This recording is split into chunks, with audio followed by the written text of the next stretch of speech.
Hi, so welcome to today's video. So today I thought I would talk about some of the makeup products that I've been enjoying in the month of May. I don't really have too many products. Actually, I think it's much less than the last couple of months. I've generally been a bit busy with so many other things that, wearing makeup hasn't been happening as much as I would have liked. So first off, let's talk about the base products that I've been using. So I've been sticking to using mostly the Laura Gellar Quench and Tint, which is pretty much like my favorite go-to kind of a foundation, tinted moisturizer kind of a thing. This one is very sheer coverage, and this is mostly like it just kind of just kind of covers up any redness you have to some extent. It's very sheer. Very sheer. Sheer to basically very light coverage is how I would best describe this. The other product that I've been trying out recently is this one from Revlon. This is called the Revlon Photo Ready Candid Glow Foundation. I have this in the shade 210. Yeah, I think it has a name. Yeah, it's called Natural Ochre. And this is actually a very good shade match for me, and I was very happy that I was able to pick this up online and get myself matched pretty well, especially after my kind of disastrous matching with the Wet n Wild tinted hydrator. So I was pretty happy to get this, and this is actually, although this is called a foundation, this is more like a tinted moisturizer in my opinion. More like a skin tint. I wouldn't even call it too moisturizing. It's okay, but it's not as moisturizing as this. Like, this is probably my definition of being moisturizing as well as, having a tint. This one again has got very light coverage. I've been using this only for the last week and a half, I guess, or week or two. So I haven't yet fully formed, a complete opinion on this yet. So I will let you know in detail. I will probably post a review next week about this.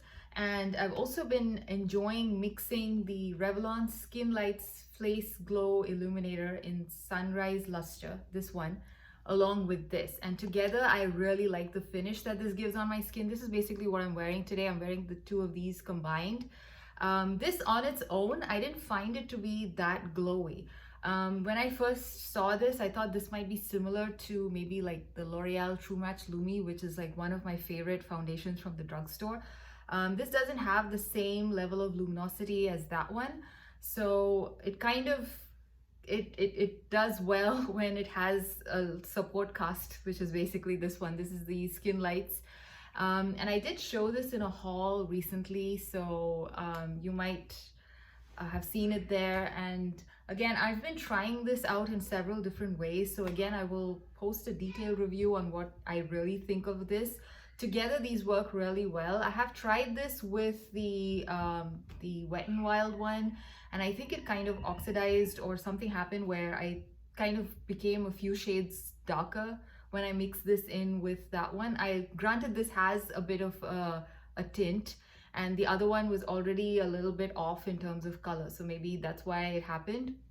But these two together work really well. I find that it doesn't really affect the the shade of this one so much, because I don't find that this, by adding this into this, that it becomes darker or anything. So this basically helps provide a little bit of a luminous finish to this foundation. So I've been trying these two together for the last, like I said, a week and a half or a week, and I really like it. So I will probably talk about it more in detail maybe next week when I talk about this, and maybe even another video on this.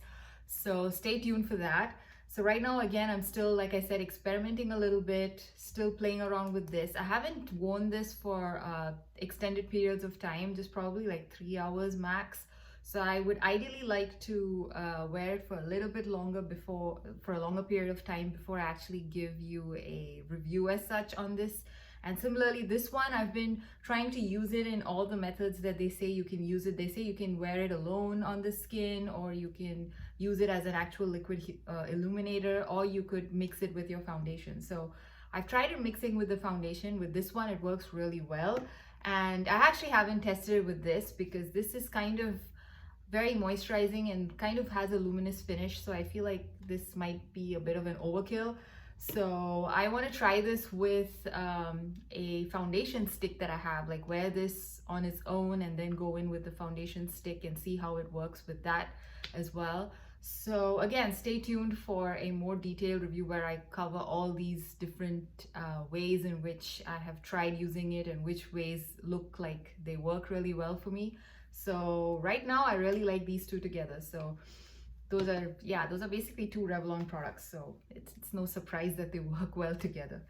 Now, in terms of eyeshadows this month, I basically picked out, I've kind of forgotten about this palette that I had in my collection. This is the Jouer Ultra Foil eyeshadow palette. This was a holiday release, I believe in 2018. And for a fairly long time, this palette was available on Jouer's website for like, I think till maybe the end of last year. I did see this in the goodbye section of their website. So it was available till fairly recently. Now I don't know. I don't think it's available anymore. This is a very, very beautiful palette. This is mostly all lid shades. It's basically a foiled eyeshadow palette. Every single shade is shimmery. Every single shade has got that foil effect. So this is basically what I have on my eyes. I basically use the gold and the gunmetal kind of a shade here. That's basically what I used today on my eyes. So it is kind of usable without pulling in another palette. I mean, that is if you, especially if once in a while I just like to just dab a single color all over my lid and be done with it. So this palette comes in handy when you are looking to, you know, just simplify your routine a little bit that way. And if you are looking for a bit of a punch too in terms of the shade, because some of these shades, especially these shades like all of these pink and these very neutral type of shades, they look really beautiful just on the lid, and they're quite intense. And so if you keep packing it on, it can look more and more intense, or if you are, you know, concerned if it might be too intense for a formal setting, you could kind of tone it down a little bit too. So that's why I like this palette a lot. And I've been having a lot of fun with it, like I said. And I've also tried to basically combine like two different shimmery shades in this palette together on the lid, you know, generally basically been having a lot of fun with it. So this is a palette, sadly, which is not available anymore, but I hope Jouer comes out with more palettes with this formula. And they did come out recently with a newer palette. I don't know if they have, you know, any foiled shadows in that. I believe I saw it on Instagram, but I don't really remember how it was designed, whether it's just normal powder formula or if they have this same cool formula. And this is actually the first product that I've ever tried from Jouer, and I really like it. And yeah, maybe I might try out the new eyeshadow palette in a while till I decide how many palettes I want to keep in my collection. I'm currently going through everything and trying to decide which ones stay and which ones don't, and you know, just generally get more use out of the products that I already own. So that's what's happening. Now, the other eyeshadow palette in addition to that, which I've been grabbing, is the Pat McGrath Eye Ecstasy Sublime palette. Now, I have a full review of this palette on my channel. I will link it here right now somewhere. And this palette, I was not too happy with it. I didn't find, so the thing was, when Pat McGrath released eyeshadows, especially her big mothership palettes, like everybody was going crazy over them and they were pretty expensive. And when she came out, and I was kind of like on the fence, and when she came out with the smaller palettes, which were slightly more cost effective, I decided I will try her formula out by buying these. And sadly, most of these are very normal. I feel like they don't really perform any better than a lot of the other powder eyeshadows that I've tried. So not like completely blown over by her formula. People say that she has some special extra dimension type of a formula, which is, you know, it's basically the big deal about it. So maybe I should eventually try the big palette and see if I like that formula. But this one was okay. It's a very average palette in my opinion. I also found that it creases if you wear this for a long period of time, especially this particular shade here. I think this gold shade. that I don't know why, it just creases. Whatever eyeshadow primer I use, if I use it without a primer, whatever I do, it kind of creases all the time. So not a big fan of it. And that too, this is like, how many shadows are here? 1, 2, 3, 4, 5. There are 5 shadows, and one shadow is kind of a dud in my book. So you know, it's just not, no. So it's okay. I'll still continue to use it because I did pay money for it. And like I said, it's not like bad, but it's not like exceptionally brilliant just because it's Pat McGrath. Like, I probably had very high expectations, so I was kind of bummed with it. But yeah, I can still use it, and I plan to use it because, like I said, I paid and bought it, so I might as well use it. But again, purchasing another Pat McGrath, I don't know. I might try Natasha Denona next because I don't have any of her palettes. So every now and then I keep eyeing all her new releases. So most likely the newest palette to join my collection might be a Natasha Denona one. Okay, so I think we covered the eyeshadow products, the eye products. I have not been wearing mascara for, I think, a month and a half now, and I'm pretty happy without it because the one I was using was the L'Oreal Air Volume, and it did nothing for my lashes. I might as well just not wear any mascara. So right now I'm not wearing mascara, and I'm pretty happy being that way right now. It's a little fuss-free and okay for me. I might eventually go back and purchase the mascara that I love the most, which is the Essence Lash Princess one, the green tube. I really like that. So yeah, sometimes I do wonder if I should just go back to that, or you know, try another one. Like, I did see a Revlon mascara as well, which I want to try, and also the Maybelline Sky High Volume, I think it's called, that one as well. I want to try that too. So maybe the next month I might finally buy a mascara.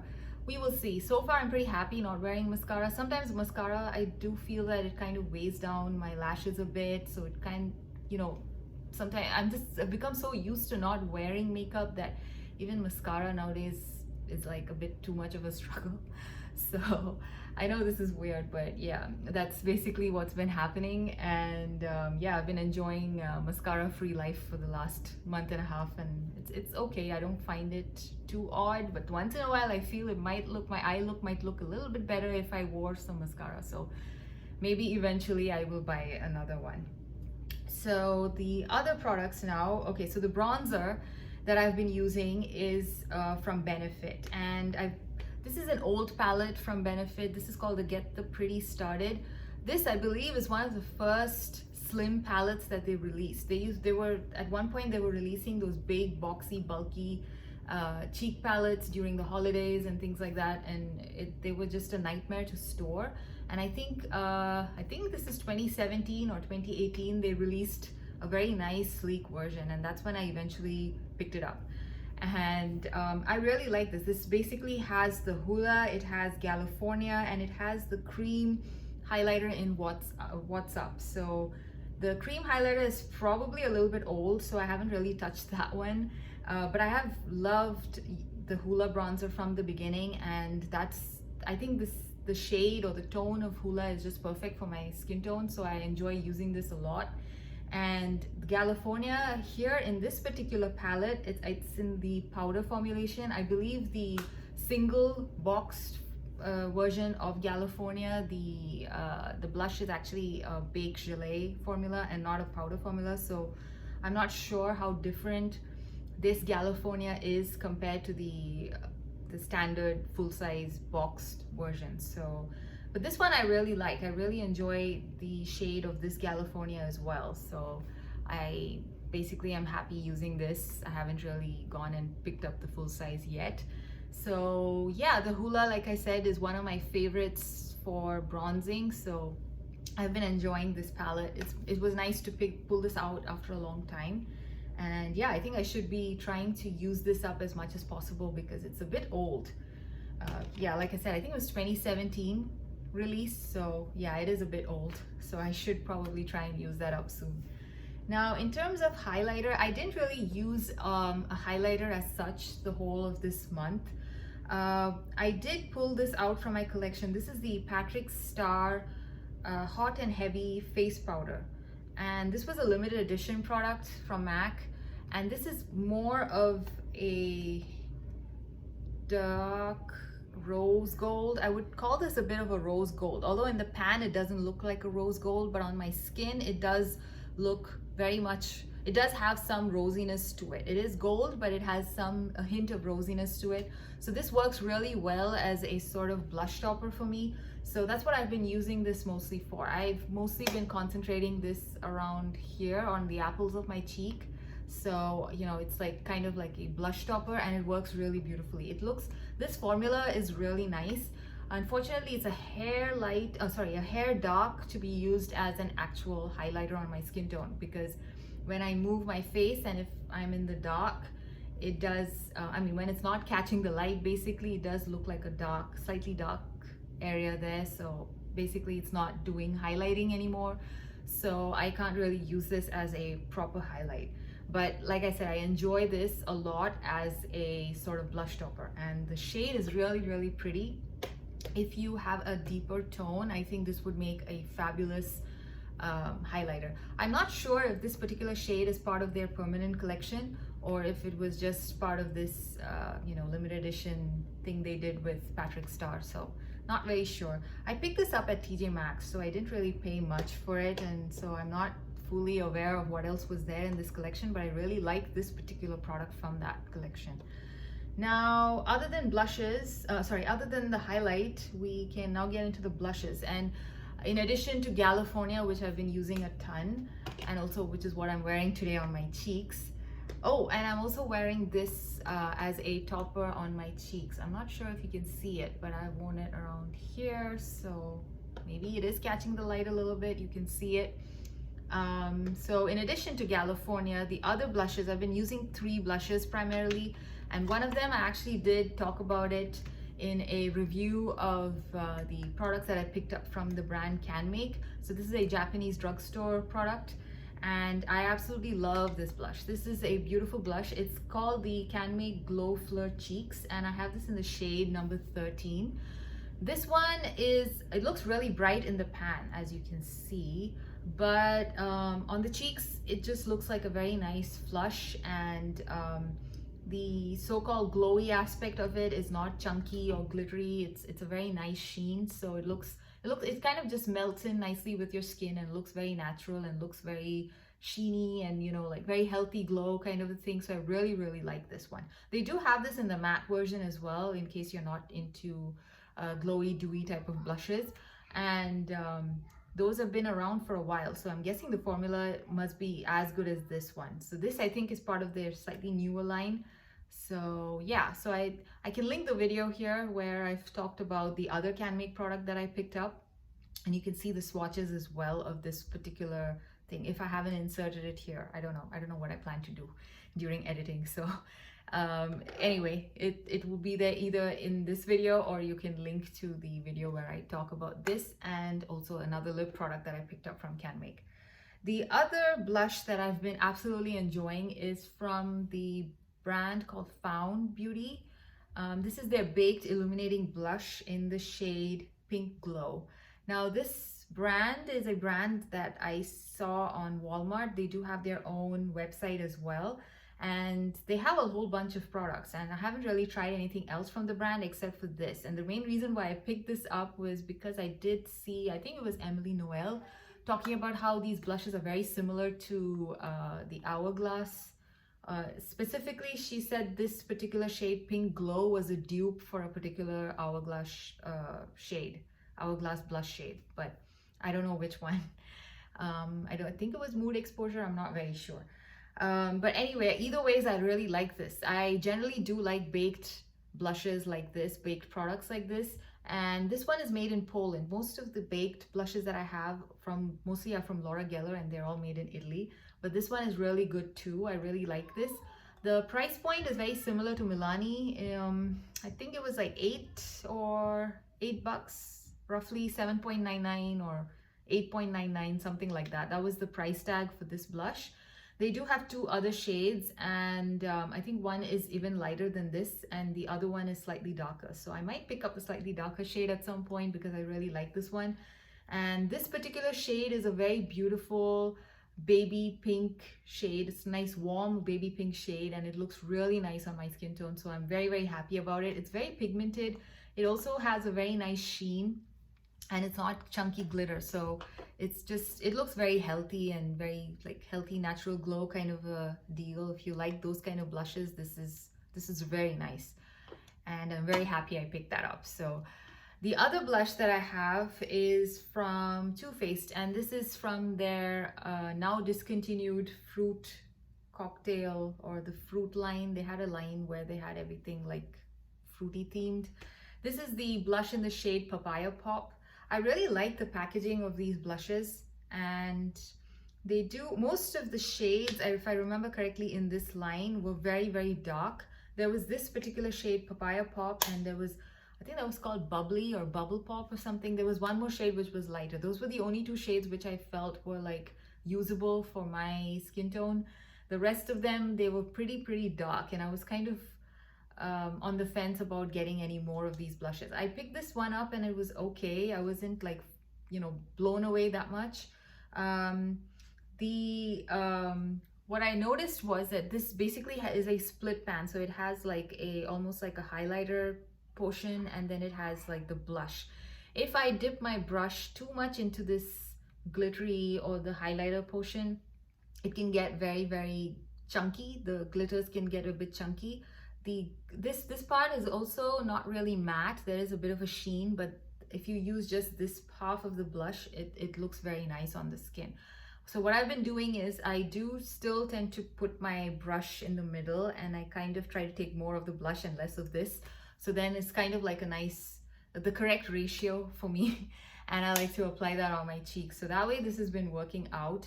But I remember not being super impressed when I first got it, probably because, like I said, I was picking up too much of that chunky, glittery side on this end.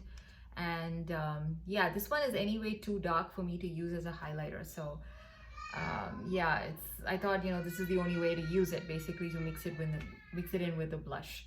So yeah, I've been enjoying this, but I would like to see how long this lasts in my collection, because I do have a lot of blush, so this is okay. So out of all the blushes that I used this month, in addition, like, I mean, if I have to remove California, because I really like California, this was probably the top favorite for me, followed by the Canmake. Actually, these two are almost like the same spot, but I kind of like this a little bit more, simply because I like the nice sheen that it has. This has more of a nice, a glowy sheen than this one, although this is labeled as a glow product. So those were the blushes that I've been using. Lastly, we have lip products, and again, I've actually spoken about all of these lip products in my video last week. So I did speak about creamy lipstick formulas that I've been enjoying, and I've basically been using just those lipsticks the whole of this month. And so they basically include the Melty Luminous Rouge from Canmake. I think I've spoken about it a lot this month, ever since I picked it up. And also we have the Revlon, the Super Lustrous, I think it's called the Glass Shine collection. I have this in the shade Love Is On. And I also have the L'Oreal Color Riche Plump and Shine in Watermelon Plump. So I have swatches, and I talk about all of these products, and also the Milani Color Statement Lipstick in Plum Rose. I talk about all these products very much in detail in my video last week. I have swatches, I talk about the formula of each of these. So yeah, I can link that video here as well, because that is, I don't want to repeat myself again. I really like all of these lipsticks. And in addition to those, I've been also using one matte lip product, and that is from the Kiko Milano's Unexpected Paradise collection. This was their collection that they released last year. So this one is a matte kind of a formula. It's a velvet matte is probably a better way to describe it. It's a very beautiful color. This is basically what I have on my lips today. It's perfect for the summer, so I think I will be pulling this out a little bit more in the next few months as well. And this is very nice, very comfortable on the lips, and I believe I did pull this lipstick out to use in the month of April as well. So yeah, I think I've gushed about these products a lot already on my channel. So that's it, I guess. Yeah, so this month I feel like I didn't really use that many products. Even lip products were a little bit limited. Yeah, I did use quite a bit of eyeshadow. This month I did do multiple days where I would just wear only eyeshadow and no other base products. So, which is probably why I managed to pretty much use everything in 2 different palettes in my collection. Usually I have only a single palette that I use throughout the month. So yeah, that's it. So I hope you enjoyed this video, and I will see you again in another one next week. Bye.